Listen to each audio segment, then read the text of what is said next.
Hi friends, Vijayas dish of the day എന്ന ഈ YouTube ചാനലിലേക്ക് എല്ലാവർക്കും സ്വാഗതം. ഇന്നത്തെ നമ്മുടെ വീഡിയോ സദ്യയ്ക്ക് വിളമ്പുന്ന പരിപ്പ് കറിയാണ്. ഇത് ഞാനിന്ന് നാടൻ രീതിയിലാണ് ഉണ്ടാക്കുന്നത്. അതായത് പണ്ടത്തെ സദ്യയിൽ വിളമ്പിയിരുന്ന പരിപ്പ് കറി. ചെറുപയർ കൊണ്ടാണ് ഇത് ഉണ്ടാക്കുന്നത്. ചെറുപയർ പിളർന്ന് അതിൻ്റെ തോട് കളഞ്ഞ ശേഷമാണ് നമ്മൾ പരിപ്പിനായിട്ട് എടുക്കുന്നത്. ഇത് കുറച്ച് ബുദ്ധിമുട്ടാണെങ്കിലും ഈ പരിപ്പിനാണ് കൂടുതൽ രുചി. നിങ്ങളിങ്ങനെ ബുദ്ധിമുട്ടണമെന്നില്ല. ഇതുപോലെ പിളർന്ന പരിപ്പ് ഇപ്പോൾ എല്ലാ ഷോപ്പുകളിലും കിട്ടും. അത് വാങ്ങി ചെറുതായി ഒന്ന് വറുത്തെടുത്താൽ മതി. മഞ്ഞ ചെറുപയർ പരിപ്പ് കൊണ്ടുള്ള കറിയേക്കാൾ സൂപ്പർ പരിപ്പ് കറി നിങ്ങൾക്കുണ്ടാക്കാം.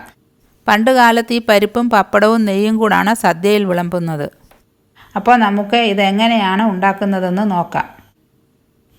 ഈ വീഡിയോ ഇഷ്ടമായാൽ ലൈക്ക് ചെയ്യുകയും ഷെയർ ചെയ്യുകയും ഈ ചാനൽ സബ്സ്ക്രൈബ് ചെയ്യുകയും ചെയ്യണം.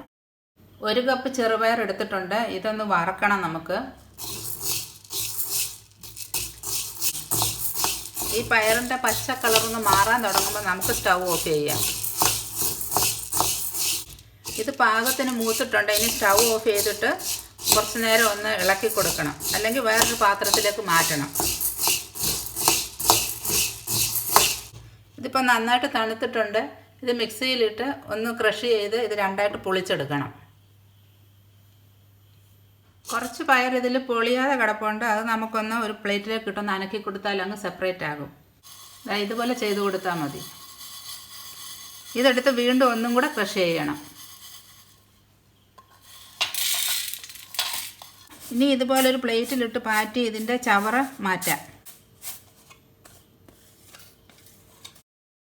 ഇനി ഇത് നന്നായിട്ട് കഴുകി എടുത്തൊരു കുക്കറിലിടണം.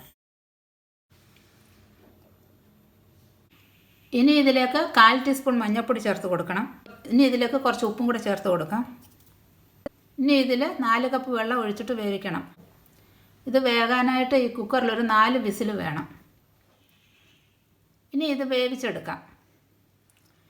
ഇനി അരച്ച് ചേർക്കാൻ 1 കപ്പ് തേങ്ങ എടുത്തിട്ടുണ്ട്, 1/2 ടീസ്പൂൺ ജീരകം എടുത്തിട്ടുണ്ട്.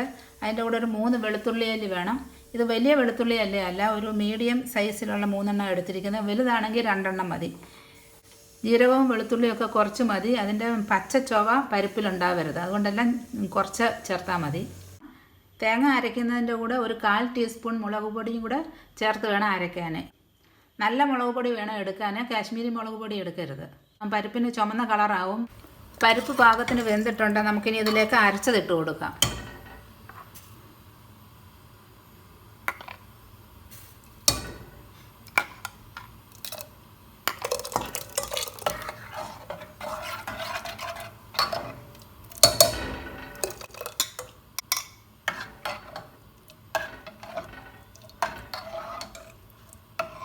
പിന്നെ ഇതിലേക്ക് കുറച്ച് വെള്ളം കൂടെ ആവശ്യമുണ്ട്.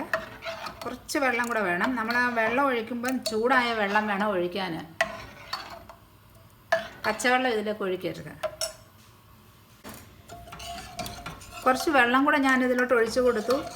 ഈ ഒരു പാകത്തിന് നമുക്ക് ലൂസ് വേണം. ഇത് ഇരുന്നാൽ കുറച്ച് കുറുകും. ഇനി ഇതിൻ്റെ ഉപ്പൊക്കെ ഉണ്ടോ എന്ന് നോക്കാം.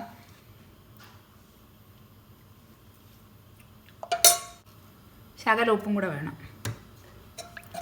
ഇതിലേക്ക് നമുക്ക് കുറച്ച് കറിവേപ്പിലയും കൂടി ഇട്ട് കൊടുക്കാം. ഇപ്പോൾ ഇതധികം തിളപ്പിക്കരുത്. ഈ അരച്ചത് ചേർത്ത ശേഷം ഒന്ന് തിളയ്ക്കാവും.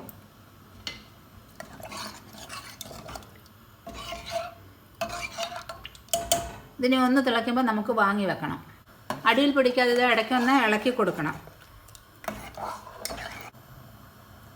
ഇതാ തിള വരുന്നുണ്ട്. ഈ ലൂസിൽ വേണം നമുക്ക് പരിപ്പ് കറി ഉണ്ടാക്കാൻ. ഇത് ഇരുന്നാൽ കുറച്ച് കുറുകി വരും. നമുക്കിനി സ്റ്റൗ ഓഫ് ചെയ്യാം. ഇനി ഇതിലേക്ക് കടുക് വറുത്തിടാം.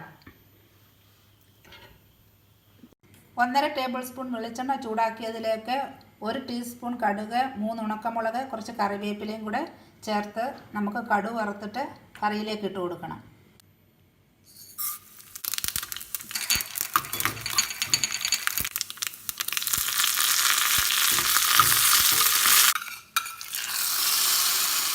എല്ലാവർക്കും ഈ വീഡിയോ ഇഷ്ടമായെന്ന് കരുതുന്നു. ഇതേ രീതിയിൽ എല്ലാവരും ഇനിയും പരിപ്പ് കറി ഉണ്ടാക്കി നോക്കണം.